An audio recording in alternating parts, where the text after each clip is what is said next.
దీన్ని ఏమంటారంటే తిప్పతీగ. తిప్ప అంటే ఇది మనకు సౌఖ్యంగా దొరుకుతుంది. ఉన్నవాళ్ళు లేని వాళ్ళని సమస్య లేదు. ఎంత డబ్బులు లేని వాళ్ళు కూడా దీన్ని యూజ్ చేసుకోవచ్చు. సో 2 ఆకులు తీసి పిల్లలకు జ్వరము దగ్గు వచ్చినప్పుడు ఒక ఆకు తీసి దీన్ని నలగదీసి 1 కప్పు వాటర్లో వేసి మరిగించి 3 పూటలు తాగిపించినట్టయితే దీనికి మలేరియా టైఫాయిడ్ అనే జ్వరం రాకుండా పోతుంది. ఇది తిప్పతీగ, తిప్పాకు అని అంటారు దీన్ని. ఇది ఎక్కడనైనా దొరుకుతుంది. సో అదేవిధంగా పెద్దవాళ్ళు నడితెరుపు వాళ్ళకు మోకాల నొప్పులు అని చెప్పేసి ఎప్పటికీ పోవడం, గోళీలు మింగడం, అదొక పని కట్టుకోవడం అవుతుంది. కాకుండా ఇవి 2 ఆకులు మార్నింగ్ ఆహారానికి ముందు 1 గంట ముందు ఒక 2 ఆకులు తినేస్తే వాళ్ళకు మోకాల నొప్పి ఉండదు. మార్నింగ్ 1 గంట, ఆహారానికి ముందు 2 ఆకులు, సాయంకాలము ఆహారానికి ముందు 2 ఆకులు. ఇవి ఈ విధంగా తీసుకొని తినేసేస్తే వాళ్ళకు మల విసర్జన జరిగిపోతుంది. కావున వాళ్ళకు బాడీలో ఎటువంటి ఇన్ఫెక్షన్ ఉండదు. వాళ్ళకు మోకాళ్ళ నొప్పి ఉండదు. అసలు మోకాళ్ళ నొప్పి ఉండదు, జ్వరము ఉండదు, షుగర్ కంట్రోల్ అవుతుంది, షుగర్ పెరగది, షుగర్ స్టార్టే కాదు. ఇది ఈ చెట్టుతో కాళ్ళ వాపులు, కీళ్ళ వాపులు ఇలాంటివి వచ్చే అవకాశం లేదు, పిల్లలకు కానీ పెద్దలకు కానీ. ఇది వాడుకోవచ్చు. సో ఈ ఆకులు మనకి ఏంటంటే ఇప్పుడు మనం తిన్న ఆహారం మన బాడీలో మిగిలిపోవడం వల్ల, ప్రతకాలం మార్నింగ్ లేవక బద్ధకం చేసి మనం లేటు లేవడం వల్ల, మన బాడీ చెడు పదార్థాన్ని ఉపయోగించుకోవడం వల్ల మనకి ఈ బాడీ ఒళ్ళు రావడం, ఒబేసిటీ రావడం జరుగుతుంది. సో అదేవిధంగా ప్రతకాలంలో తొందరగా మినిమం 5 గంటల కన్నా లేచి గోరువెచ్చని నీళ్ళు 1 గ్లాసు తాగేసి ఇవి 2 ఆకులు తినేస్తే వాళ్ళకు మలబద్ధకము ఉండదు, అసలు బాడీ ఒబేసిటీ వచ్చే అవకాశం ఉండదు. ఈ ఆకు తిప్పతీగ. దీని కషాయమైనా తాగొచ్చు, దీని ఆకులు తినేయవచ్చు, తమలపాకులు తిన్నట్టుగా తినేయవచ్చు. దీనికి మన బ్లడ్ కూడా శుద్ధి అవుతుంది. సో అంతేకాకుండా బ్లడ్ వృద్ధి అవుతుంది.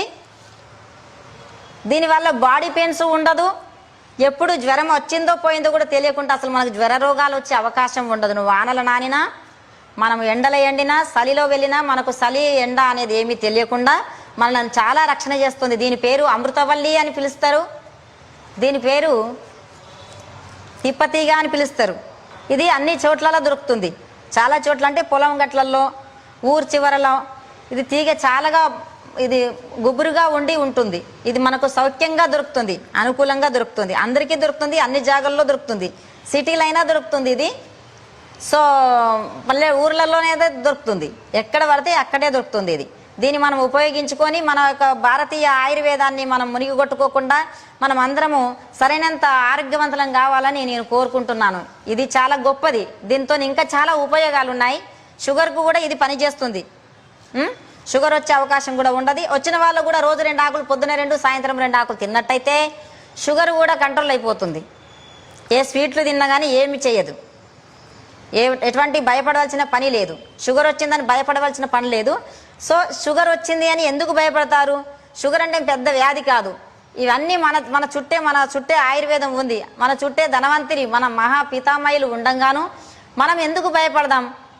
పూర్వం నుంచి ఉన్న ఏవైతే ఉన్నాయో వాటిని తీసుకొని మనము ఉపయోగించుకునే శక్తి లేక మనం మర్చిపోయి మన పెద్దవాళ్ళు చెప్పక మనం వీటి అన్నిటినీ మూలకు పడేసినాం. కానీ వీటితో ఉన్నంత ఆరోగ్యము, వీటితో ఉన్నంత ఆయుష్ మనకు ఇంకా ఏ దాంతోనే లేదు. ఎందుకంటే మనం వేసుకుంటున్నాం ఇంగ్లీష్ మందులు. సో ఓకే, అప్పటికప్పుడు ఇమీడియట్లో పనిచేస్తున్నాయి, అప్పటికప్పుడు మనకు నొప్పి తగ్గించినట్టు అనిపిస్తున్నాయి. కానీ దాని రోగం అది జరుగుతూనే ఉంటుంది, దాని పని అది చేస్తూనే ఉంటుంది.